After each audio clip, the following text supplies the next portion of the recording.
Hello, my name is Stephen Jivraj and I'm from University College London, and I'll be joined in this presentation today by Momoko Nishikido, who is from Queen's University Belfast, which is where there is a project that Momo and I are currently working on called the Geographies of Ethnic Diversity and Inequalities.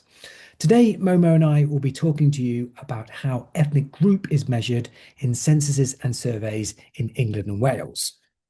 Now, I'd like to start with some information that the UK Data Service has asked us to present to you about information that's included amongst their resources that has ethnic group in those data. So primarily, if you look at many of the UK large nationally representative surveys, let's take the Health Survey for England as an example, it includes information about ethnic group.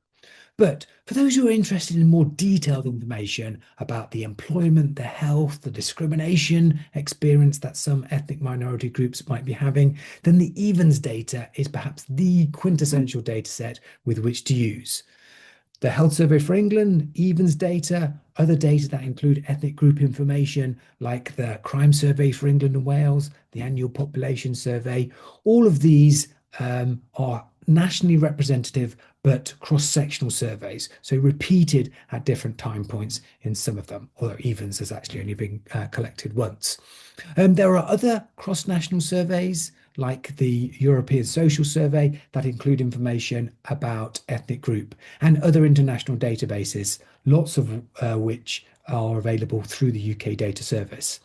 Today, we're going to focus in our presentation on talking you through how the census measures ethnic group and what the data on ethnic group show us.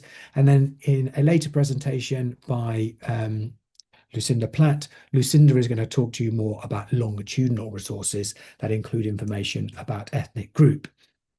So to start with, in terms of large social nationally representative studies in England and Wales that include information about ethnic group, so let's take the Health Survey for England as an example. Although the Health Survey for England has a large sample each time the data is collected, about 10,000 people, that doesn't allow you to do analysis of very specific ethnic groups. So take the Chinese group, about 1% of the population nationally. So on average, in any given Health Survey for England, you would only expect around 100 people in the Chinese group. And that's not enough to conduct analysis by age, sex, and other characteristics. So in these nationally representative surveys with these large, but in terms of doing ethnic group specific analysis, quite small sample sizes, the way to go about doing analysis is either to use reduced categories of ethnic group or to pull data together across survey years where it has been collected at multiple time points to provide a sufficient enough sample with which to do more finely grained subgroup analysis by ethnicity. In terms of the census, which is what we're going to talk most about today, there are two assets that we'd like to make you aware of that are available from the census.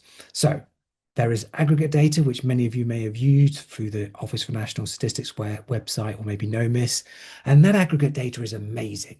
Aggregate in the sense that it's provided for geographies, but it can provide it to very low-level geographies. So you can find in your neighborhood the distribution of people across the categories that are included in the census in terms of ethnic group.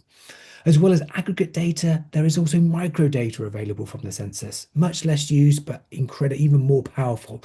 And by microdata, we mean individual data that you can access from each of the censuses going back to 1991, both through the UK Data Service as well as through other services as well. There is also longitudinal data, longitudinal microdata available from the census, but I'll leave Lucinda to talk more about that in her presentation. Now, if you want to learn more about how the census includes information about ethnicity, as well as all of the other resources that UK Data Service hold, then their Learning Hub is the place to go to. But what I'd like to turn us to now is to talk about how ethnic group has been measured in the census. So ethnic group was first included in the census in 1991, where the question asked people to describe their ethnic or racial group in relation to their ancestry. And there were, by comparison to the later censuses, a more reduced set of response categories for people to describe themselves as. And we should say that on the ethnic group question in 91, as it's been for all the censuses after that point, people are always asked to mark one ethnic group that they identify with. Fast forward 10 years from 1991 to 2001, then there was quite a big change in how ethnic group was asked. The question was changed in terms of its framing. So the question asked about people's cultural background rather than their ancestry or their racial group. And also there were a number of categories added to the response options that people could pick. Most notably, the mixed group was brought in 2001. And it was felt that prior to this point, that people would typically identify with their minority identity. By 2001, it was thought more important to collect information about this mixed group. Fast forward another 10 years to 2011, very little change to the response categories. In fact, the only difference is that an Arab category was added to the other group, and the Chinese group, which was previously in the other group, got switched to the Asian group. But a slightly more fundamental change between 2001 and 2011 was the framing of the question. So in 2011, people were asked, what is their ethnic group? And there was no other context provided about that, as there were previously in 2001 with cultural background and 91 with ancestry. And in 2021, the question was exactly the same as it was in 2011, and the response categories were near identical with very little alteration. So what did the data show from 1991 up to 2021 in terms of these ethnic groups? Well, what we present here is a reduced set of the categories that were available in 1991, enabling us to look forward. But essentially what we're looking at here, and the entire size of these bars, is the total number of people who identified as having a non-white identity at each of the censuses. So in 1991, this stood at around 3 million, or about 10% of the population. But by 2021, it had grown to more than 10 million people and more than 20% of the population in one of these non-white ethnic groups.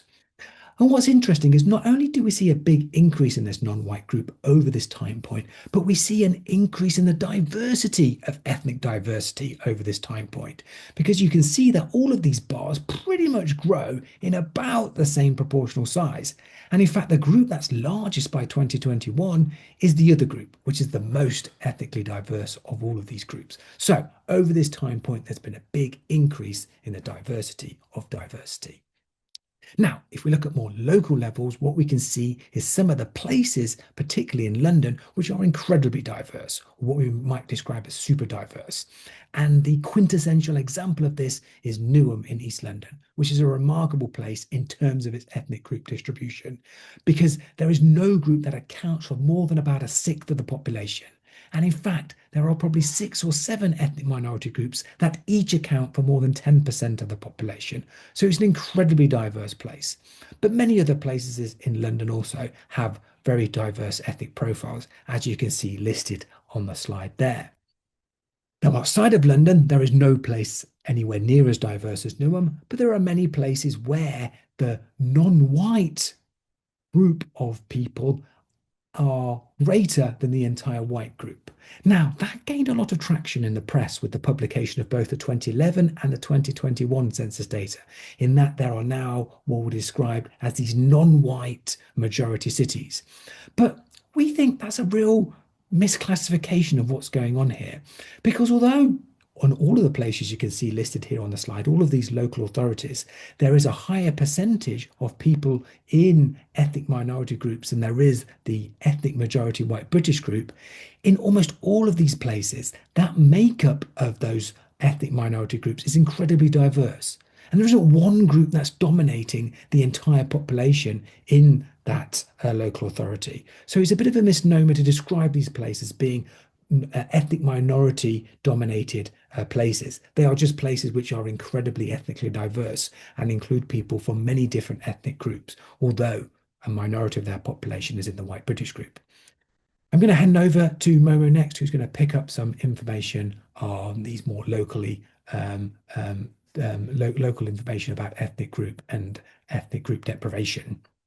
So I'll be continuing this presentation with this figure here, which shows the ethnic diversity index compared with the share of a local authority district's white British population. So each dot is a local authority district, On the x-axis is the share of a district's white British population, and the ethnic diversity measure is on the y-axis, with a higher value here meaning more ethnic diversity.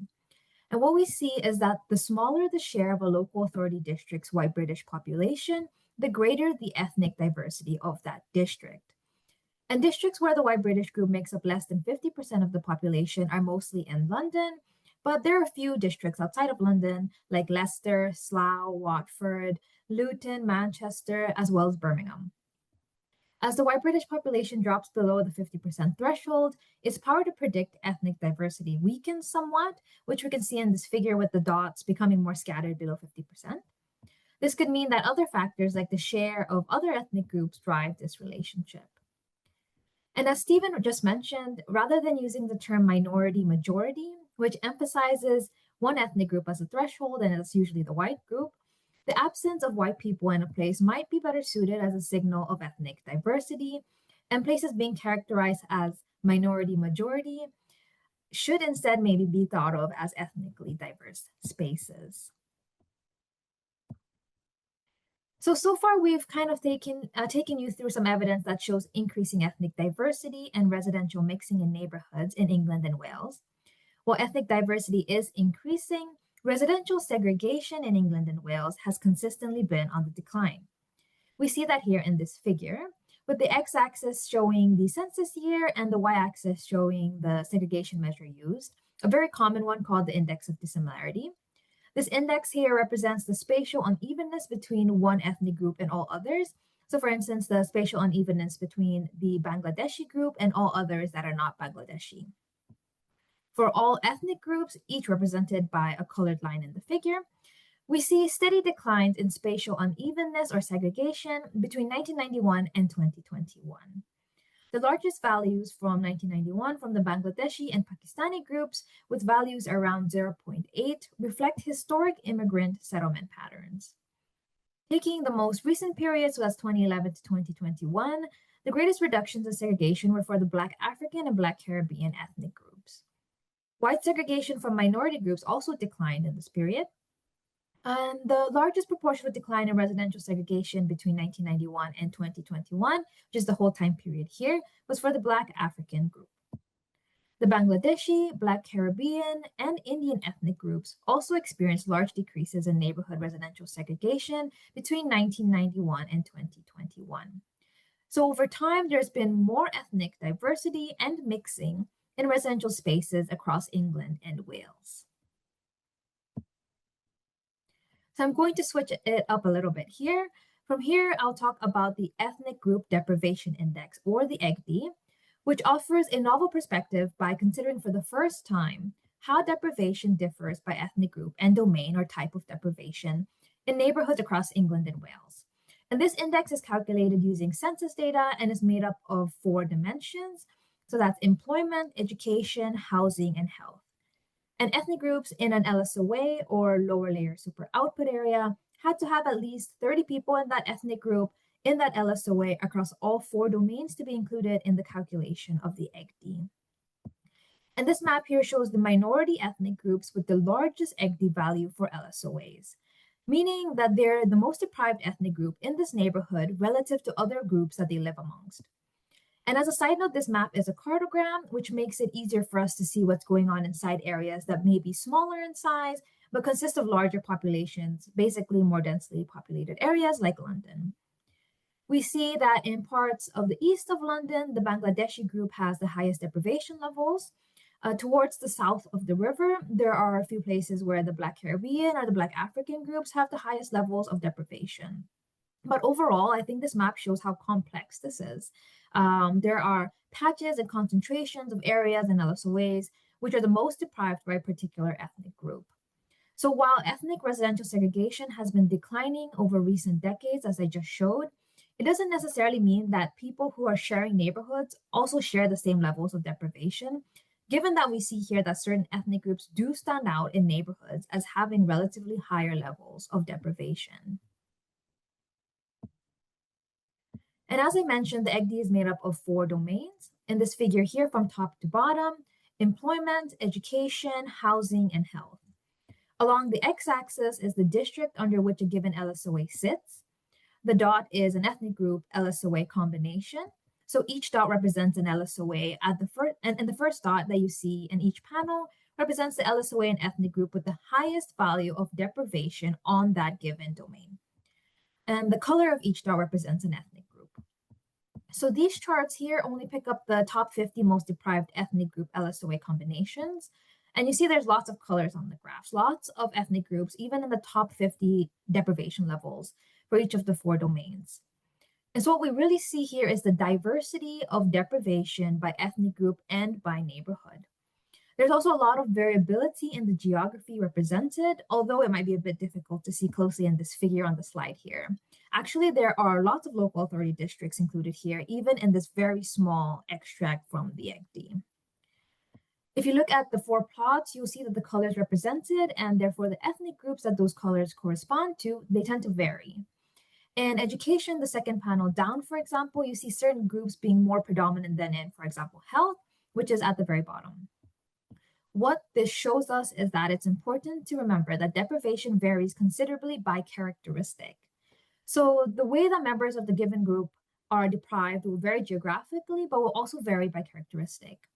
A group that may be housing deprived doesn't necessarily mean they are also deprived in health or vice versa. And considering these complexities are really important. The combined deprivation measure then, or the EGD value, is a sum in some sense of these different forms of deprivation, like in the index of multiple deprivation. One of the most important outputs of the EGD are the range values, which captures the difference in EGD values between the most and least deprived groups in an area. And this is what we've mapped here. In simple terms, if there are very small differences, in this case, the range is small and closer to 0, the most deprived group and the least deprived group are very similar, meaning they have similar levels of deprivation. These neighborhoods are shown in red on this map. Also, something to note here is that this map only shows places that have more than one ethnic group present, which makes sense since this map shows the difference in deprivation level between the most and the least deprived groups. So all the reds are places where there are very small ethnic inequalities. It may be that the deprivation experience of different ethnic groups is almost identical. Those places that are in blue, and to some degree those in green and yellow, have large ethnic inequalities. So they're places where the difference between the most and least deprived groups are very large. And we see these places, for example, in the east of London, places like Tower Hamlets that come up in our research have very large range values. So in these cases, you have one ethnic group which is in the bottom decile by deprivation, so it's the least deprived 10%, and at least one other group which is in the top 10%, the top decile, so the most deprived 10% overall. In these areas in blue, there are particularly pronounced differences between the most and least deprived ethnic groups within given neighborhoods or LSOAs. And as you can see, there are lots of these examples, particularly in urban areas, but not solely. Places like London and Birmingham, for example, where there are a lot of localities, are places where we see large differences in deprivation. Places with these blue, green, and yellow colors have differences in these cases of at least 4 deciles, which is quite significant. That said, in some places, there are differences as large as 8 or 9 deciles, so really profound ethnic inequalities and differences in deprivation, which could be masked by any measure that captures the population as a whole, like the IMD, still a very rich and, of course, a very important measure. But breaking apart the population like this into ethnic groups does reveal the fact that an overall deprivation measure may indicate moderate deprivation or even low deprivation. Whereas when we start to look at this by ethnic group, we begin to understand that actually there may be pockets of deprivation and places where one group is really highly deprived, even within the same neighborhood, where others are less deprived. So interventions or support may not be targeted to members of that group.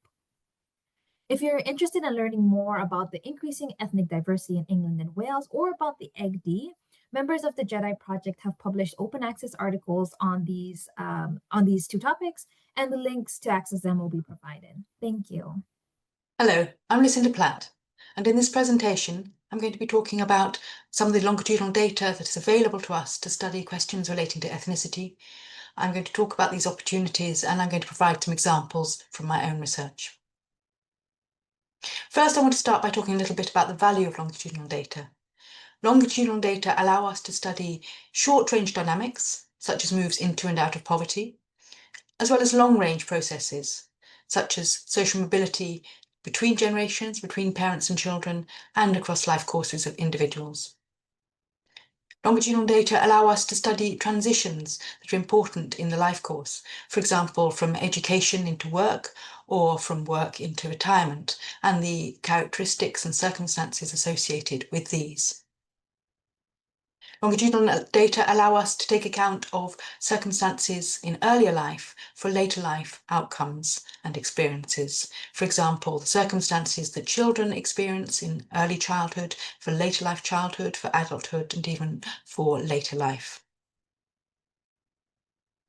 Longitudinal data allow us to use the temporal ordering that some things necessarily happen before others and can be observed to happen before others to aid causal arguments. For example, about the relationship of attitudes and behaviours. Do certain behaviours lead to a change in attitudes? For example, does the birth of a child lead to differences in gender role attitudes? Or do attitudes shape behaviours? And it also allows us to take account of individual heterogeneity. By having repeat observations of individuals over time, we can take account of these fixed effects, these things that are specific to an individual that we're never going to be able to measure fully, and take account of that in order to look at patterns across characteristics we do observe across multiple individuals.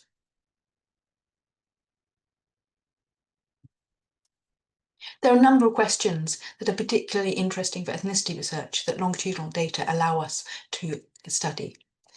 For example, given the heightened poverty risks of many ethnic groups, longitudinal data allow us to study how that is experienced. The duration of poverty moves in and out, and whether there are systematic differences in these dynamics by ethnic group that contribute to these cross-sectional patterns we observe, and what the policy implications are of these. For example, if moves in are more likely, then how do we avoid those moves into poverty? And if duration differs a lot, then that might lead to us to consider that poverty is more severe for some groups than others. We can look at questions and whether there are differences in educational and occupational mobility across different groups. And we can try and unpack what's driving those and how those apply to our understanding of mobility processes more generally. We can look at whether there are differences in occupational aspirations themselves and how those help us to understand differences in labour market outcomes. Is it differing aspirations, differing motivations and intentions to end up in particular occupations or labour market statuses that lead to the cross-sectional differences we observe in the data, or is the demand side more important than the supply side? And we can also look at the differing influence of parents, peers, and community by these means. We can look at whether different ethnic groups have different employment chances and wages as they transition from education to work, and whether their patterns of transition from work into retirement also differ, and again, what the implications of these are. Unemployment scarring has been much studied in the literature. That is, that the fact of being unemployed at one point in life affects labour market opportunities and outcomes later on. And we can see whether this helps us to explain observed differences in ethnic employment gaps. And we can look at whether the strength or nature of ethnic or national identity changes over time, and whether we can relate any such changes over time to patterns of socioeconomic circumstances, and how those changes or patterns of socioeconomic circumstances thereby affect the demographic regularities in ethnicity and identity that we observe in the data. But longitudinal analysis and longitudinal data do come with costs. It's costly to achieve large overall samples of different ethnic groups, given the relatively small proportions of minorities in the population as a whole. And it's costly to ensure high quality boost samples for existing survey data where there aren't pre-existing sampling frames, which is the case for most population groups. And as a result, up to the early 2000s, there was little availability of such data. There were occasional studies which used a specially accessed administrative data. For example, a study of mine which used housing benefit and council tax benefit from one local authority to look at poverty dynamics or low income dynamics. But that was the exception rather than the rule. However, since the early 2000s, there's been a growth in longitudinal resources available for ethnicity research. And here I list just 4 of those, but the Millennium Cohort study is a good example where they oversampled areas with relatively high proportions of lower income and ethnic minority families to enable separate analysis by certain ethnic groups. And this is a rich data source that started around 2001, and we have information on or from the child at ages 9 months, 3 years, 5 years, 7 years, 11 years, 14 years, 17 years, and most recently 23 years old. So that gives us key information at regular transition points in the child's life. Next steps is also a cohort study. So it took all those who were in year 9 in England in 2004 as the basic population from which to sample. But again, it oversampled those from ethnic minority backgrounds, enabling distinct research to consider ethnic differences in these across the annual survey that took place between ages 13, 14 and 19, 20, and then the subsequent follow-ups at ages 25 and 32. Understanding Society is a household panel survey. So here we have information across all age groups and for all household members in the households of the individuals surveyed. This started in 2009 and explicitly included an ethnic minority boost sample at the beginning. So this boost sample enables separate analysis by key ethnic groups, and there have been further boost samples carried out at wave 6 and another one planned again for wave 20 in order to keep the population numbers up in this large study. And then there were also studies that not so much survey studies, but uses of data that provide rich longitudinal resources, such as the ONS longitudinal study. So this is a 1% sample of the census population for 1971 that's followed up over time. And for all those who appear in this study, who also appeared in the census from 1991 or subsequent censuses, we have ethnic group information. So we can use that to chart back their experience, for example, the experience of those when they were growing up in 1971 and 1981, as well as looking forward to outcomes in 2001, 2011, and now most recently 2021. So I'm going to give 3 examples of my research using 3 of these studies to show how they can be used in different ways and to address different questions that are very salient in ethnicity research. First, I'm going to look at how I studied social mobility across ethnic groups using the ONS longitudinal study. So here I carried out a number of studies looking at outcomes using the data released on the 1991 census link, the 2001 census link, and the 2011 census link. And I'm going to give an example from the most recent study, the 2011, which looked at outcomes for 2011, which I carried out with Carolina Zuccotti. And here we look both at educational mobility, so the chances of reaching degree level qualifications from those from different class backgrounds, and then the consequent occupational mobility. So what were the labour market outcomes and the occupational outcomes across different ethnic groups, and how far these differed by educational level and therefore were driven by educational outcomes.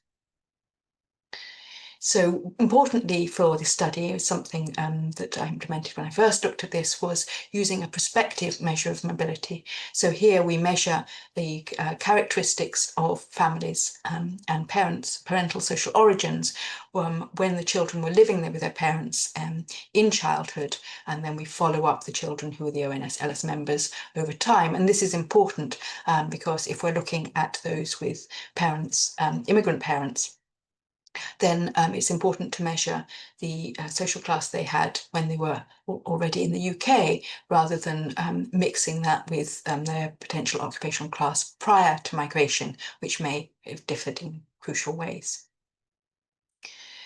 Because of the extent and scale and richness of the data, it's possible to explore labour market outcomes for different groups and for more groups over the added decades as the study matures. And what these studies have shown is the distinctiveness of the UK case when looking at questions of social mobility by comparison with other countries where there's been much more of a focus on using social class background to explain lack of educational mobility and lack of social mobility, rather than as here exploring how there is greater educational mobility and consequently social mobility across minority groups. And because social mobility is inherently a long span question, having information every decade is an advantage, having it over this long time sweep rather than an issue. So just briefly some findings. This shows that educational outcomes differ for all groups according to their social class origins. So those from manual class origins are less likely to achieve degree qualifications than those from advantaged or what we call service class origins. While this is true across all groups, there is a class gap, a class effect. The class effect is much narrower for some groups, and in addition, the educational achievement of those from manual class origins is higher for all the minorities compared to the white British majority. So in some cases, for example, you can see for Indians and Bangladeshi men, they are achieving degrees from manual class backgrounds at higher rates than white British from service class backgrounds, which raises questions about how we understand class processes and what it is that's going into enabling or constraining achievement for those from different class origins. And when we turn to labour market outcomes, if we concentrate just on the occupational outcomes that are in the right-hand side of the screen, we can see here in turn that those with more educational qualifications are likely to do much better in terms of achieving professional managerial jobs, as we might expect, and therefore these qualifications have knock-on effects. But you can see that even here there's some additional advantage appears in occupational outcomes for men from some of the groups, and the white British are doing relatively not so well in terms of occupational outcomes, which is was a kind of fresh insight. And we see similar patterns for women, that those from highly educated outcomes are doing much better, and also that those from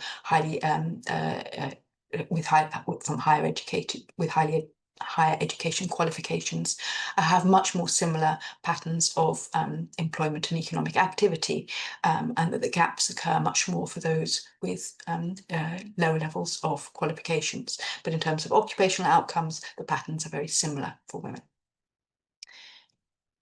The second example comes from understanding society. And here we were looking at the exit and entry among women of different ethnic origins to try and understand some of those labour market participation differences or gaps. I've shown that they're partly driven by education, but they've been subject to lots of interest and attention as to why we have these differences in participation across women from different ethnic groups. And so we tried to come at this by looking at transitions into and out of participation by pooling pairs of waves from understanding society from the 6 first waves of data. And we made use of the detailed information on not only ethnic group, but also on own parental and grandparental country of birth to define the origins of each of the groups of women. And we used the rich set of data, including around gender role, attitudes, religiosity, family, economic circumstances, to try and look at those factors that might be triggers or drivers of different patterns of entry and exit. And here the size of the study and the richness of the variables were crucially important, and the annual data enabled this approach of looking at pair transitions over the relatively short time scale that we needed. In terms of findings, controlling for other factors, we did find that there were some differences in patterns of entry and exit across groups, though there were also some groups where there was no difference from the white majority women in terms of their entry and exit probabilities. And we also found that there were some differences in the sensitivity to particular triggers. For example, Caribbean's women's transitions were less sensitive to partnership changes than other women's. And while traditional gender role attitudes were associated with lower entry and higher exit across groups, they didn't explain the differences in exit and entry for Pakistani and Bangladeshi women compared to white majority women. So that was in the face of claims that what's driving these differences are differences in traditional attitudes. And finally, a short example from the Millennium Cohort study, where we examined the evolution of aspirations across 3 surveys, those carried out at age 7, 11 and 14, using repeat measures from the children's own questionnaire and combining that with information from parental interviews about the wider circumstances and parental attitudes in the household.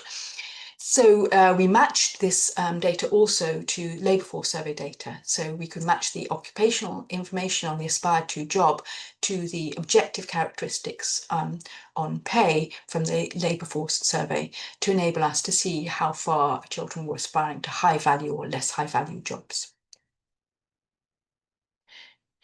So the advantage here was that we could use the repeat measures of children at different ages to factor out individual heterogeneity that I mentioned earlier was one of the advantages of longitudinal data, and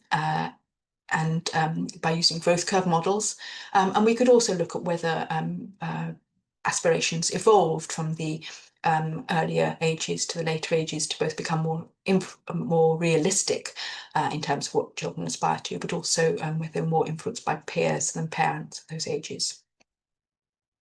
So occupational aspirations and their implications are relatively under-researched compared to the wealth of data on educational aspirations. So this was also a helpful new departure in this area to try and set some of these patterns on the map where we previously knew very little. Here's just some illustrations of what we found. This is for boys of different ethnic groups, and in each case the minority groups are compared with the white majority. You can see there's quite a lot of similarity in their patterns. They did tend to decline in the value of the job aspired to as they potentially became more realistic in their aspirations as they grew a bit older. And while few differences across the boys, to the extent that there were any, they seemed to be in the line of boys from minority groups tending to aspire to slightly more higher paid jobs than the majority. And similarly with girls, a general pattern across all groups. They in this case were aspiring to slightly more highly paid jobs over time, but still not reaching the level of the aspirations of boys in terms of the value of the job. And again, to the extent that there were differences among the girls, these were in terms of the minority girls aspiring to higher value jobs compared to the white majority girls. And this again goes against some of the expectations that labour market disadvantages of some groups of minority girls might be associated with having kind of lower aspirations. So that's all my examples. Just to conclude, longitudinal data are very rich resources. We have a good set of longitudinal studies in the UK that offer potential exploring salient questions in ethnicity research. And these resources compare well with those in all other countries, even those countries which have registered data, in terms of having these surveys which enable us to ask questions, tackling questions of attitudes and aspirations, as well as objective measures. And longitudinal research is important because it can address questions not otherwise answerable, and it can shed fresh light on existing known regularities that we pick up from cross-sectional measures. And they can also help us to think newly about mechanisms and social processes by showing us how, for example, social class background appears to mean different things for different ethnic groups. It raises questions about what the mechanisms are driving that. Longitudinal surveys are, though costly to run. It's a challenge to attain sufficient sample sizes over time, because you're going back to the same people over time, you face attrition. And high quality and ethnic minority boost samples often add substantially to the costs. Longitudinal data are often complicated to set up for analysis. They require a high degree of initial investment in preparing the data and thinking about the analysis, and then using appropriate techniques. And taking account of that attrition that occurs in appropriate ways can also sometimes be a challenge.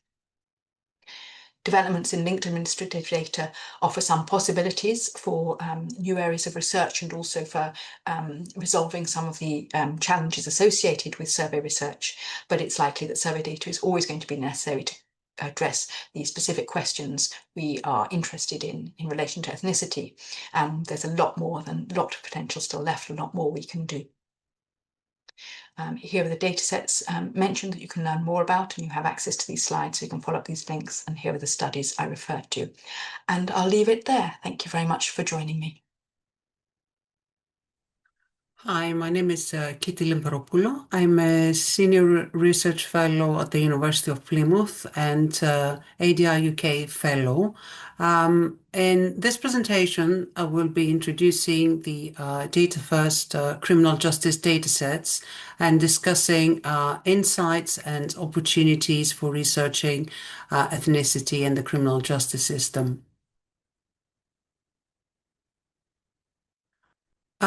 I'll start by introducing why we're interested in ethnicity and the criminal justice system. England and Wales have the highest rates of imprisonment in Western Europe, where ethnic minority people make up 27% of prisoners compared to 13% of the population. Government statistics show that there are ethnic disparities across different stages of the criminal justice system. For example, the latest statistics show that Black individuals are more than 4 times as likely to be stopped and searched by the police, 2.2 times as likely to be arrested, and receive 23% longer custodial sentences than white individuals. The latest figures from the Crime Survey for England and Wales show that 60% of Black people and 49% of Black Caribbean and white and Black Caribbean people express confidence in the police, compared to 68% of the population. This highlights significant trust deficits within certain ethnic communities, ethnic minority communities, and the issue of trust is compounded by systemic issues such as those identified by Dame Casey in her 2023 review, which concluded that the Metropolitan Police was institutionally racist. These statistics highlight the need for research evidence to guide reforms that promote equity and justice within the justice system and build public trust and accountability.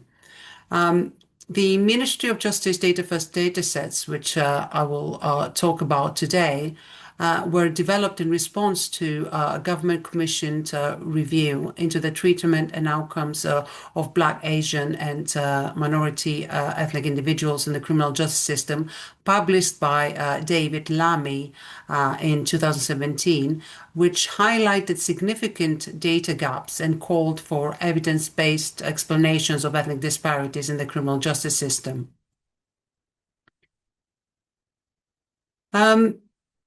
Data First is a pioneering data linking program led by the Ministry of Justice and funded by ADR UK and the SRC, based on administrative data sets from criminal justice jurisdictions in England and Wales, which have been linked at a person level to enable analysis of justice system users, the pathways, outcomes, and interactions with other jurisdictions. The criminal justice datasets include HMCTS, or Courts and Tribunals Service case management data from magistrates' courts and the Crown Court, as well as records from prison and probation services for management of people under their supervision or custody. A linking dataset allows these to be joined on person, and in the case of the court's data, on individual case level.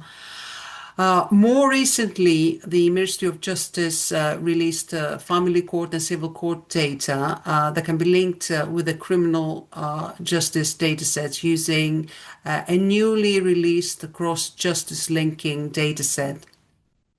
The Data First program also involves linking of justice data with other government departments, including the Ministry of Justice DFE data share, which links the National Police Computer with the National Pupil Database.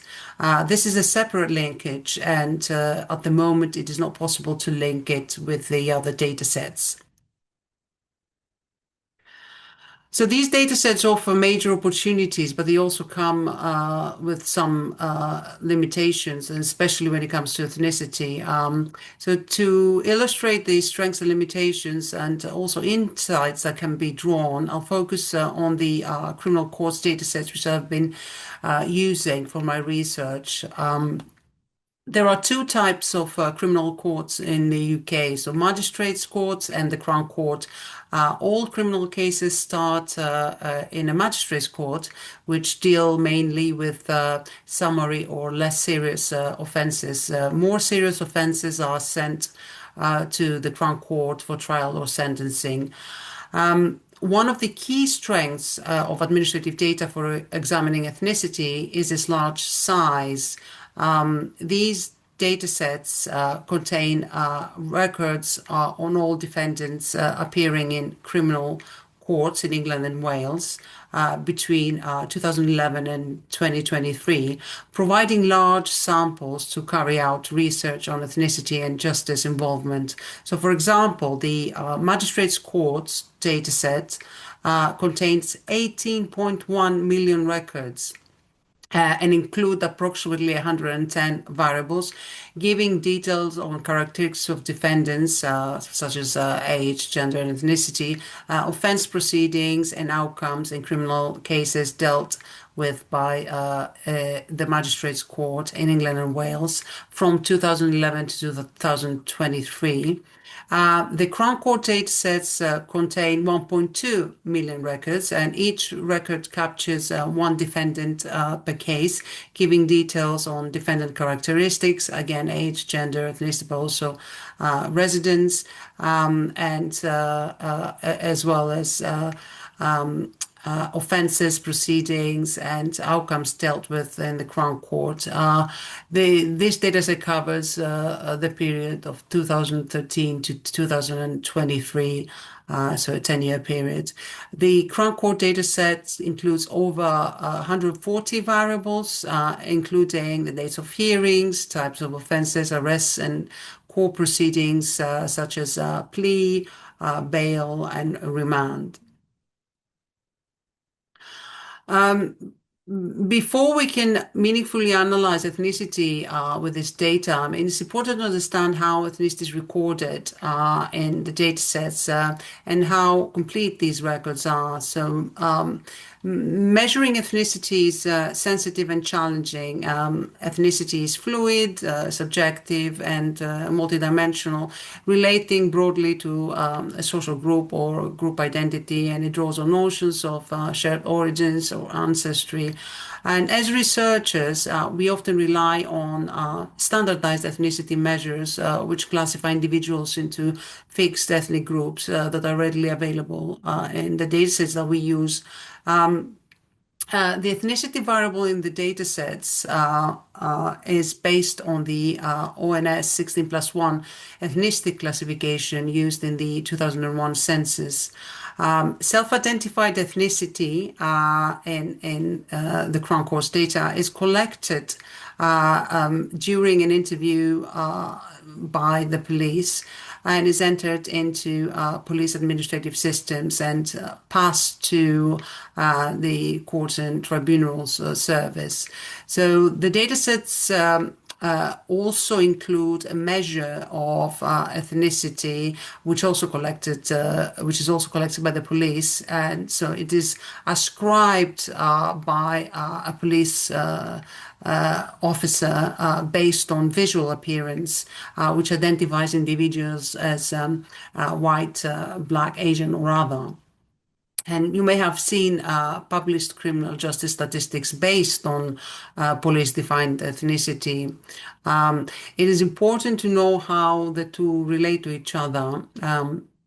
So a comparison between self-identified and police-defined ethnicity in the criminal courts data sets shown here shows that there's a high degree of consistency between the aggregated self-identified ethnicity and police-defined ethnicity for the white, Black, and Asian groups. But this is not the case for people with a mixed ethnic background or for other ethnic minority groups not individually reported. For example, around 40% of defendants in the white and Black African and white and Black Caribbean groups have been classified in the Black ethnic group by the police and 30% to the other group. We also observe inconsistent recording of ethnicity by the police for the Chinese and other groups. Criminal justice statistics based on the two ethnicity classifications may therefore give a different picture about justice involvement and outcomes of ethnic minority groups. Police-defined ethnicity should be considered as less reliable given that it is prone to inaccurate and or false attribution and that it fails to capture the complex and multifaceted dimensions of ethnicity. Another important feature of administrative data for ethnicity research is its coverage. A common challenge we encounter in ethnicity research is having insufficient numbers of or incomplete information on ethnicity. Ethnicity coverage is also an issue in criminal justice research. So when we look at the coverage of ethnicity in magistrates' courts data, where the majority of cases relate to less serious offenses and defendants are therefore less likely to have been charged by the police. So this is when ethnicity information is collected. We see that around 2/3 of defendants had missing ethnicity. In comparison, less than a quarter of defendants appearing in the Crown Court's dataset had missing ethnicity. Analysis of missing ethnicity reveals that ethnicity coverage varies across defendants. For example, it is less complete for females compared to males and for older than younger defendants, and it also varies across case characteristics. By far, the largest variation in the coverage of ethnicity of defendants in courts relates to offense. So the figures here show ethnicity coverage by offense in magistrates and courts and the Crown Court. The figures here, so each bar in the figures represent an offense category. It shows that in magistrates' courts, it is ethnicity coverage in summary offenses. So these are offenses that make up the majority of cases in magistrate courts that explains missing ethnicity. So around 3/4 of defendants in summary offenses had missing ethnicity compared with less than a quarter of defendants in cases related to other offenses such as drugs, possession of weapons, theft, and violence offenses. In the Crown Court, there are lower levels of missing ethnicity across all offenses, and this illustrates that despite the large size and richness of these data sets, it may not always be possible to disaggregate outcomes by ethnicity because high levels of missing ethnicity can reduce the statistical power of a study and can produce biased estimates and inaccurate conclusions.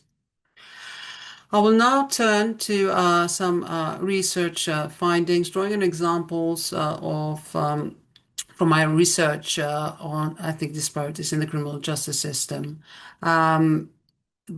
The research draws on the data first criminal courts data and defendant appearances in the Crown Court over a 4-year period from 2017 to 2020 and excludes summary offenses.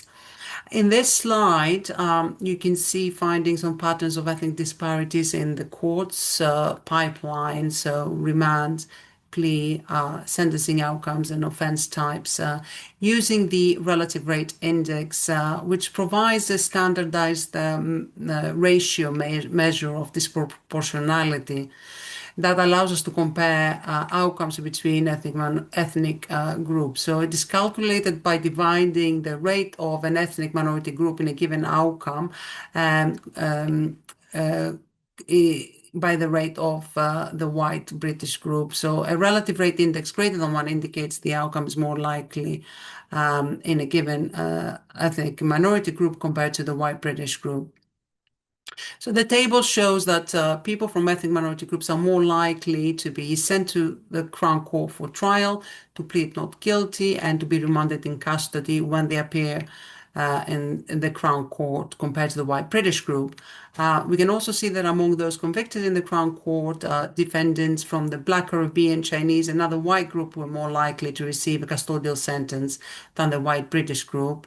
And the ethnic disproportionality is much more pronounced among young male defendants. So Black Caribbean young males are more likely to receive a custodial sentence than the white, their counterparts. And it is more pronounced for particular types of offenses, such as drugs offenses. One of the key findings of this research is that the extent of disproportionality varies considerably between ethnic subgroups within the Asian, Black, mixed, and white ethnic groups. Published government statistics and existing evidence to date have been based on aggregated ethnic groups, which mask this variation. The data also allows us to go beyond descriptive statistics to determine whether ethnic disparities in the criminal justice system are unwarranted. In other words, whether ethnic differences in criminal justice outcomes cannot be attributed to differences in legally relevant factors, which would provide an indication of differential treatment based on ethnicity.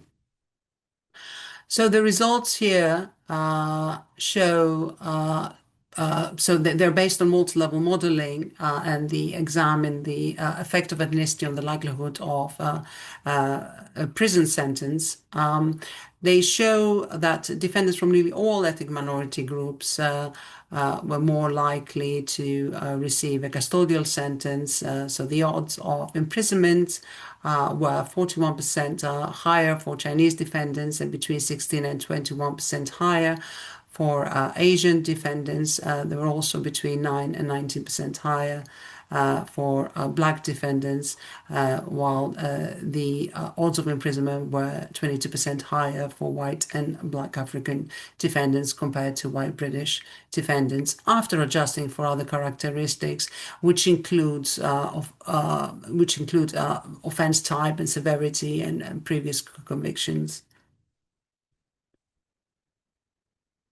In contrast, when we look at the effect of ethnicity on sentence length, what we see is that ethnic disparities are largely explained by legal factors. So after adjusting for these factors, observed differences between most ethnic minority groups and the white British disappear.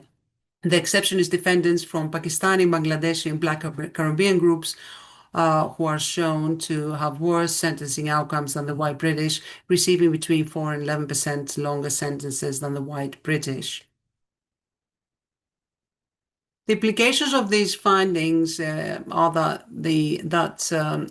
ethnic differences which remain after adjusting for other factors are indicative of biases in the criminal justice system and differential treatment of ethnic minority groups. So the lower extent of ethnic disparities in sentence length compared to imprisonment suggests that ethnic minority groups are treated more equally at later stages of the sentencing process, which reflects to some extent the lower discretion of judges in passing decisions about sentence length, which are primarily determined by sentencing guidelines and mandatory minimum sentences passed by Parliament.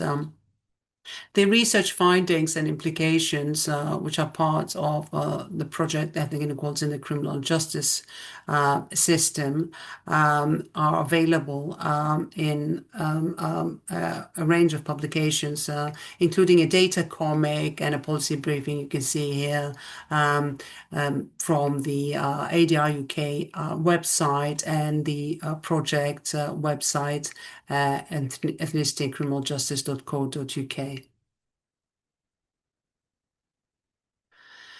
My study is one example of what can be done with the data sets, but there are wide opportunities for researching ethnicity with the data first data sets, and they include, I think, opportunities through linking with other criminal justice data sets, so linking the criminal courts data with probation and prisons to understand pathways and trajectories of people with justice involvement and to follow individuals over time, to understand pathways and interactions in the criminal justice pipeline, for example, from arrests, court appearances, prison, release, recall, and reappearances.